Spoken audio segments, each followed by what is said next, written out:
While China was conducting military exercises near Taiwan Island, its aircraft carrier Fujian also embarked on its second voyage. It is rumored that the destination of this voyage may be near the Liaodong Peninsula in the north, indicating that Fujian may be heading north. This voyage may involve carrier-based aircraft because, as we all know, the J-35 is produced in Liaoning. The second voyage of China's aircraft carrier Fujian was very low-key, with only distant photos circulating online. In addition, there were no ceremonies on the dock. Fujian made its maiden voyage on May 8, returned, and then set sail again on May 23, completing its second sea trial within half a month. The speed was indeed fast. This indicates that the previous tests went smoothly, and there were no problems with the power and electrical systems, which allowed for a quick second voyage. The second voyage may not set up a specific maritime area like the first one. During the first sea trial, the focus was on the propulsion system, including full-speed navigation and circling, requiring a broader area. The lack of maritime areas this time may indicate weapon system testing. Some speculate that Fujian may head north because there is no suitable maritime area near Shanghai. The Liaoning ship has been conducting J-35 takeoff and landing training in Bohai Bay, an important training area for the Chinese Navy. If Fujian heads north, it may conduct joint training with Liaoning in Bohai Bay or the Yellow Sea. Liaoning may be on external alert while Fujian conducts weapon system tests. The maritime area in Dalian is designated until June 12, a total of 21 days, so this sea trial may last longer. Fujian's propulsion system performs excellently, easily driving a huge ship of 80,000 to 90,000 tons, and the power system exceeds expectations, which means the electromagnetic catapult can be used normally. This sea trial may not have placed carrier-based aircraft on the deck, possibly in the hangar or waiting to conduct takeoff and landing tests after heading north. The joint training between Liaoning and Fujian may include electronic warfare and carrier-based aircraft takeoffs and landings. China's J-35 and J-15 carrier-based aircraft have undergone land testing, and the Kongjing 600 has also completed testing. This sea trial is expected to further accelerate the formation of the aircraft carrier's combat effectiveness, and China's aircraft carrier formation is rapidly expanding. Recently, China has also conducted exercises near Taiwan Island, close to 35 nautical miles off Hualien. This is a key air and sea combat area. The mission is likely to be carried out by Shandong and Liaoning ships, equipped with J-15 and J-35 carrier-based aircraft. If the J-35 successfully boards the ship, it may make its debut in future exercises against Taiwan. Overall, the rapid development and frequent sea trials of Chinese aircraft carriers indicate that their hardware is very reliable and is accelerating the formation of combat effectiveness. The performance of China's Fujian aircraft carrier has made the Chinese Navy stronger. This second sea trial of Fujian was very rapid, and China's 3 aircraft carrier formations are rapidly forming, putting tremendous pressure on the United States. This sea trial is unlike previous ones with 4K HD videos, and all eyes are on Shanghai's Type 076 quasi-aircraft carrier. After Fujian's first sea trial, there was no change in appearance. It is said that during this sea trial, there were no carrier-based aircraft on the hull, and published photos confirm this. Perhaps the carrier-based aircraft are placed in the hangar, waiting to enter Bohai Bay before conducting takeoff and landing tests. In the last sea trial, Fujian traveled at a speed of 30 knots, proving that its propulsion system is very powerful and can easily drive this huge ship of more than 80,000 tons. The power system exceeds expectations, meaning the electromagnetic catapult can be used normally. The carrier-based aircraft tested this time will probably be the J-35.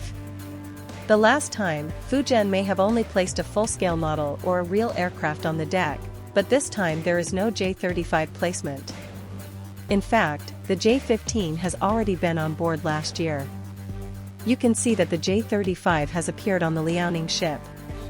For safety reasons, this may be placed in the hangar.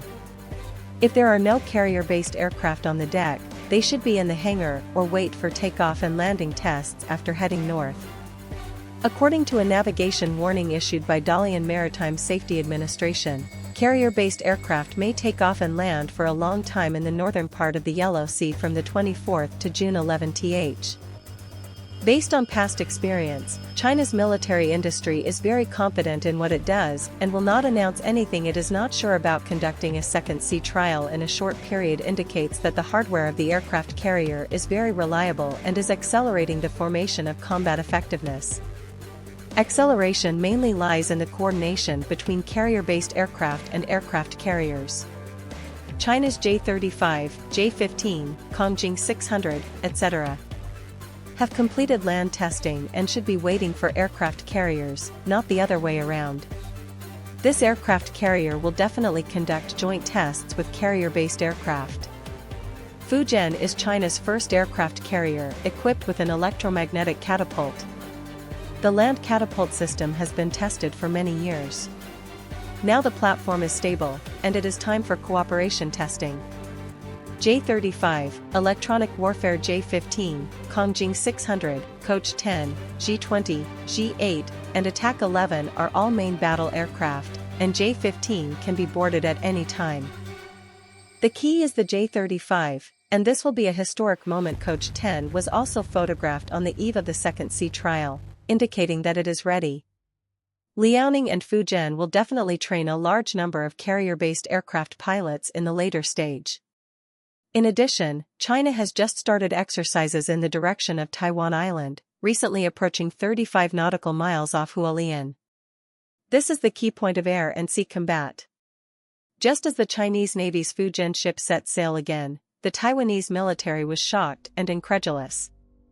Just 15 days after the last sea trial, Fujian set sail again, which caught the Taiwanese military off guard. What puzzles the Taiwanese military is why the U.S. aircraft carrier needs 1.5 months between sea trials, while the People's Liberation Army only needs 15 days. This rapid development is difficult for them to understand, and they even feel that the Chinese People's Liberation Army is 3 times faster than the U.S. military. The mission of this Chinese exercise is probably to be carried out by Shandong and Liaoning ships, and their carrier-based aircraft are J-15 and J-35. It is hoped that after the J-35 boards the ship, it can take off and land on the Liaoning ship, and Taiwan may see the J-35 carrier-based aircraft for the first time. It is worth noting that, unlike the first round of sea trials where a no-fly zone was established off the coast of Shanghai, no such zone was marked in the relevant waters this time. Instead, the Maritime Bureau designated no-fly zones in the northern Yellow Sea and Bohai Sea waters for military operations, which may be used for the current sea trials of the Fujian ship. Why choose the Yellow Sea and Bohai Sea waters? Perhaps this is a linkage with the Naval Shipborne Aircraft Land Training Base, located in Xinjiang. This base has played a crucial role in the development of China's aircraft carrier undertaking, cultivating batches of fixed-wing carrier-based aircraft pilots, and conducting simulated takeoff and landing training as well as deck scheduling training of carrier-based aircraft.